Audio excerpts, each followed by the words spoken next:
Les parents qui attendent avec impatience la naissance d'un enfant ont la responsabilité de choisir un prénom pour le nouveau-né. Vous avez peut-être reçu un prénom transmis de génération en génération dans votre famille. Ou peut-être vous a-t-on donné un prénom populaire dans l'année ou le lieu de votre naissance. Le prophète Élaman et sa femme ont donné des prénoms significatifs à leurs enfants, Néphi et Léhi. Élaman a dit à ses fils, « Je vous ai donné le nom de nos premiers parents, afin que lorsque vous vous souvenez de vos noms, vous vous souveniez d'eux, et que lorsque vous vous souvenez d'eux, vous vous souveniez de leurs œuvres, qu'il est dit et aussi écrit qu'elles étaient bonnes.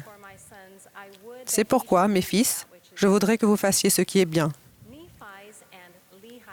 Les prénoms de Léhi et de Néphi les ont aidés à se souvenir des bonnes œuvres de leurs ancêtres et les ont également encouragés à faire le bien. Sœurs, quel que soit l'endroit où nous vivons, la langue que nous parlons, ou que nous ayons 8 ou 108 ans, nous avons en commun un nom qui a ces mêmes objectifs. Vous tous qui avez été baptisés en Christ, vous avez revêtu Christ, car tous vous êtes un en Jésus-Christ. En qualité de membres de l'Église de Jésus-Christ des Saints des Derniers Jours, nous nous sommes engagés à prendre sur nous le nom du Christ par l'ordonnance du baptême. En contractant cette alliance, nous avons promis de toujours nous souvenir de lui, de respecter ses commandements et de servir autrui. Notre disposition à respecter cette alliance est renouvelée chaque jour de sabbat lorsque nous prenons la Sainte Seine et nous réjouissons de la bénédiction de marcher en nouveauté de vie. Le prénom que nous avons reçu à la naissance reflète notre identité personnelle et nous donne un sentiment d'appartenance au sein de notre famille terrestre. Mais lorsque nous sommes nés de nouveau par le baptême, la compréhension de notre identité s'approfondit. À cause de l'alliance que vous avez faite, vous serez appelés enfants du Christ. Car voici, il vous a engendré spirituellement, car vous dites que votre cœur est changé par la foi en son nom. C'est pourquoi vous êtes nés de lui. Ainsi, avec l'identité et le sentiment d'appartenance donnés par alliance, nous sommes appelés par le nom de Jésus-Christ. Et il n'y a aucun autre nom donné, ni aucune autre voie, ni moyen, par lesquels le salut puisse parvenir aux enfants des hommes, si ce n'est dans et par le nom du Christ, le Seigneur omnipotent. Le nom de Jésus était connu longtemps avant sa naissance. Un ange a prophétisé au roi Benjamin, et il sera appelé Jésus-Christ, le Fils de Dieu, le Père du ciel et de la terre, et sa mère sera appelée Marie. Son œuvre d'amour rédempteur a également été révélée aux enfants de Dieu chaque fois que l'Évangile était sur la terre, depuis l'époque d'Adam et Ève jusqu'à maintenant, afin qu'ils sachent vers quelle source ils peuvent se tourner pour obtenir la rémission de leurs péchés. L'année dernière, notre prophète, le président Nelson, a lancé l'invitation aux sœurs de façonner l'avenir en participant au rassemblement d'Israël. Il nous a invités à lire le livre de Mormon et à marquer les versets qui parlent du Sauveur ou font référence à lui. Il a dit, « Parlez délibérément du Christ, réjouissez-vous dans le Christ et prêchez le Christ en famille et entre amis. » Vous avez peut-être commencé à goûter les fruits de sa promesse. Vous vous rapprocherez toutes du Sauveur. Il commencera à se produire des changements et même des miracles.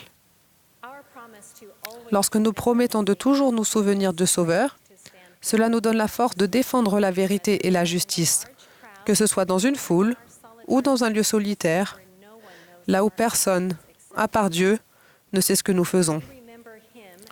Lorsque nous nous souvenons de lui et de son nom que nous portons, il n'y a pas de place pour les comparaisons portant atteinte à notre estime personnelle, ni pour les jugements arrogants.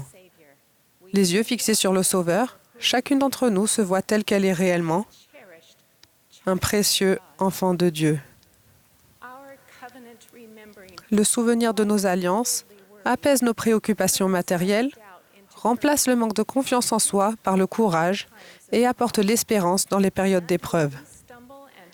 Et lorsque nous trébuchons ou chutons au cours de notre progression sur le chemin des alliances, nous devons simplement nous souvenir de son nom et de sa bonté aimante envers nous, car il a tout pouvoir, toute sagesse et toute intelligence. Il comprend tout et il est un être miséricordieux pour ceux qui se repentent et croient en son nom.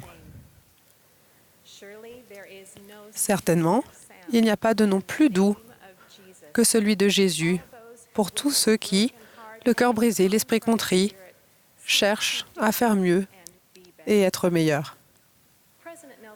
Le président Nelson a enseigné « C'en est fini du temps où l'on pouvait être un chrétien silencieux qui restait dans le confort. Votre religion ne consiste pas seulement à aller à l'église le dimanche, elle consiste à se comporter en vrai disciple, du dimanche matin au samedi soir. Il n'y a pas de disciple du Seigneur Jésus-Christ à temps partiel. Notre disposition à prendre sur nous le nom du Christ est plus qu'un simple échange de paroles. Ce n'est pas une promesse passive, ni un dispositif culturel. Ce n'est pas un rite de passage, ni un badge que nous portons. Ce n'est pas une formule que l'on expose sur une étagère ou que l'on affiche au mur. Nous sommes revêtus de son nom qui est écrit dans notre cœur et gravé sur notre visage. Nous devons toujours nous souvenir du sacrifice expiatoire du Sauveur, en pensée, en action et dans nos relations avec autrui. Il ne se souvient pas seulement de notre nom, mais il se souvient continuellement de nous. Le Sauveur a déclaré « Car une femme oublie-t-elle l'enfant qu'elle allait? N'a-t-elle pas pitié du fruit de ses entrailles? Quand elle l'oublierait, moi, je ne t'oublierai point, ô maison d'Israël. Voici, je t'ai gravé sur mes mains. »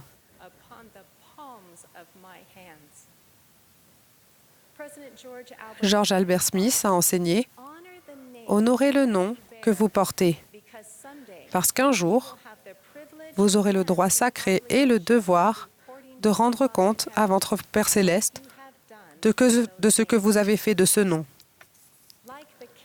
Comme pour les noms soigneusement choisis de Néphi et de Léhi, peut-il être dit et écrit de nous que nous sommes de véritables disciples du Seigneur Jésus-Christ? Honorons-nous le nom de Jésus-Christ que nous avons de plein gré pris sur nous? Sommes-nous à la fois ministres et témoins de sa bonté aimante et de son pouvoir rédempteur?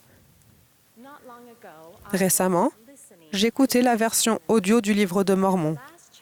Dans le dernier chapitre du 2e livre de Néphi, j'ai entendu Néphi dire quelque chose que je n'avais jamais lu de cette manière.